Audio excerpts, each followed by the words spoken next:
Fala pessoal, tudo certo? Aqui é Danilo Lopes e seja muito bem-vindo a esse vídeo.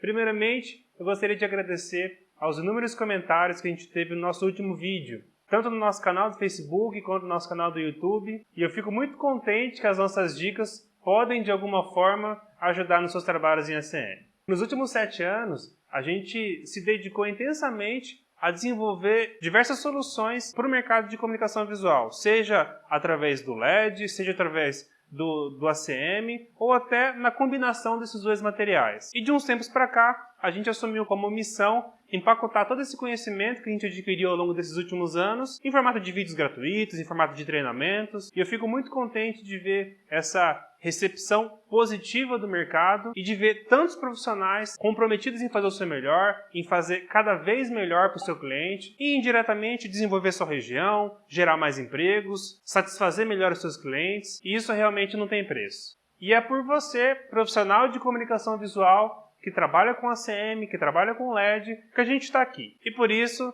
você sempre pode contar com a gente.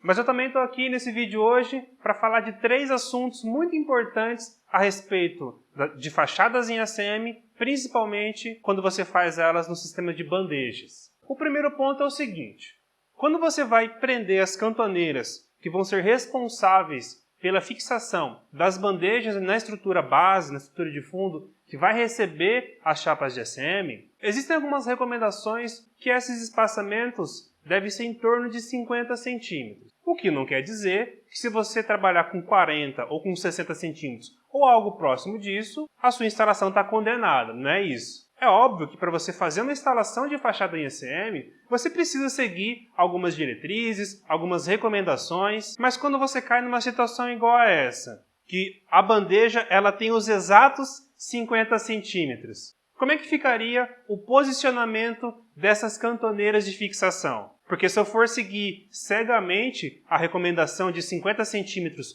de um ponto ao outro, eu estaria colocando as cantoneiras pelo lado de fora da bandeja, você concorda? Então, nesse caso, como essa bandeja aqui ela tem exatamente 50 centímetros, os pontos de fixação vão seguir, obviamente, um pouco da sua intuição, mas muito do bom senso. E é isso o que me deixa um pouco apaixonado pelo sistema de bandejas. Porque uma vez que você faz uma fixação mecânica bem feita, ou seja, pelo sistema de parafuso ou rebite, ela vai ficar lá por muito tempo. Por isso, a fixação dessas cantoneiras que vão sustentar as chapas de ACM, elas têm que ser corretamente distribuídas e de acordo com cada trabalho que você for fazer, que vai variar o tamanho da bandeja e obviamente o peso de cada uma delas, que você vai julgar os pontos necessários para fixação. E nesse caso aqui em específico, a gente colocou os pontos de fixação não só aqui na parte frontal da bandeja, como também nas abas superiores e inferiores. E esses pontos adicionais de fixação, eles vão me ajudar inclusive para eu garantir a planicidade desse revestimento.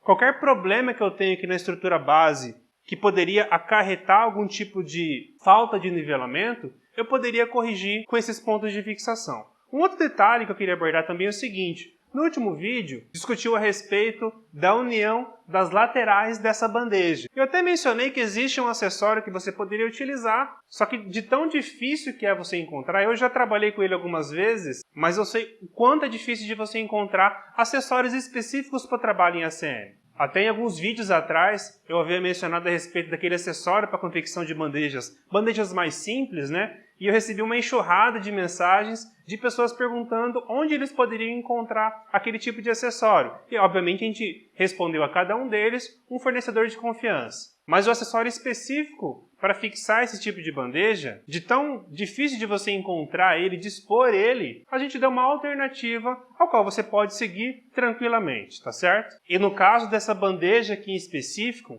o fato dela ter abas bem grandes, no caso essas abas aqui elas têm 15 centímetros de comprimento, o fato de a gente ter adicionado aquelas cantoneiras na parte inferior e na parte superior, também ajuda a garantir não só a sustentação dessa bandeja, como também o alinhamento dela em 90 graus. Mas a grande mensagem naquele vídeo, acho que aqui tem que ficar para você é o seguinte: a falta de um acessório não deve parar a sua produção. Se você tiver condições técnicas de produzir seus próprios materiais, ao passo de que você possa fazer uma bandeja igual a essa, com qualidade, e que ela tenha resistência suficiente para durar anos e anos, que é o que a gente se espera de uma fachada, vá em frente. Faça seus acessórios e não dependa de um acessório específico aqui, específico ali, para você executar seus trabalhos. E uma terceira questão que eu queria abordar, não menos importante, é a respeito da junta de dilatação. Mais específico, da técnica de aplicação do silicone na junta. No momento em que você vai aplicar o silicone numa fachada como essa,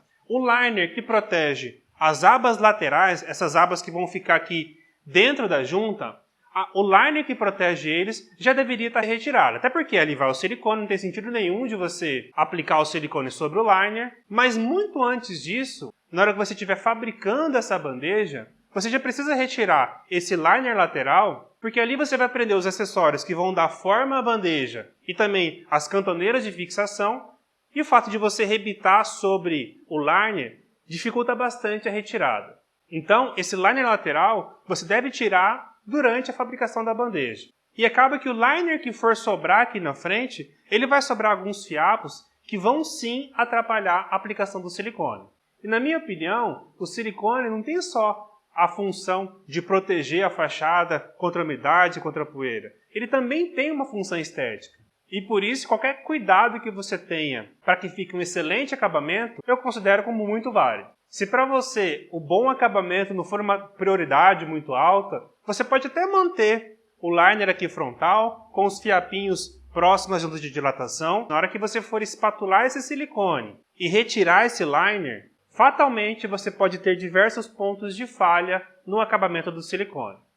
Agora, se você quer fazer uma instalação top de linha e acha que uns minutinhos a mais que você perder na sua fachada vão valer a pena, o que eu te aconselho é o seguinte: na hora que você for aplicar o silicone aqui na junta de dilatação, você deve retirar o liner que sobrou aqui na parte frontal, o suficiente para caber uma fita crepe que vai fazer a proteção para que todo o silicone de excesso que acabar sobrando durante a espatulação, ele fique retido sobre essa fita crepe e na hora que você for retirar essa fita crepe, o acabamento ficar perfeito. Agora, o fato de você retirar um pouquinho do liner para você aplicar a fita crepe bem aplicada, ela vai te eliminar inúmeras dores de cabeça, inclusive na hora que você estiver fazendo a espatulagem, essa fita crepe se mover e comprometer o seu acabamento. Acho que essa é uma situação bem desagradável, não?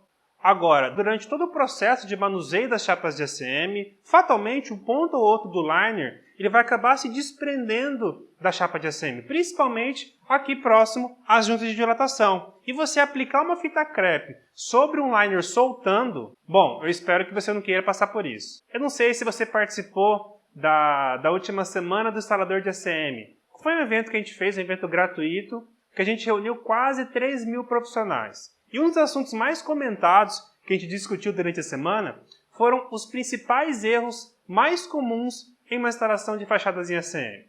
Na verdade, erros e acertos numa instalação, seja de fachadas em ACM, seja de acrílico, seja de lona, é um assunto muito sensível, porque às vezes o que é certo para um pode ser errado para outro e vice-versa. Agora pensa comigo. Se você executou um projeto, você respeitou as características técnicas dos materiais que você empregou naquele projeto, você teve lucro, o seu cliente ficou satisfeito, a sua instalação está durando o período previsto para a vida útil daquele trabalho que você fez. E o principal de tudo, você tem orgulho de recomendar aquele trabalho que você fez e de falar que aquele trabalho é seu, o que é certo ou errado não importa mais. Tá certo? Esse foi o vídeo de hoje. Se você gostou desse vídeo, dá um curtir aqui embaixo, deixe seu comentário que eu vou ler e responder pessoalmente. Então, um grande abraço e eu te vejo no próximo vídeo. Até lá!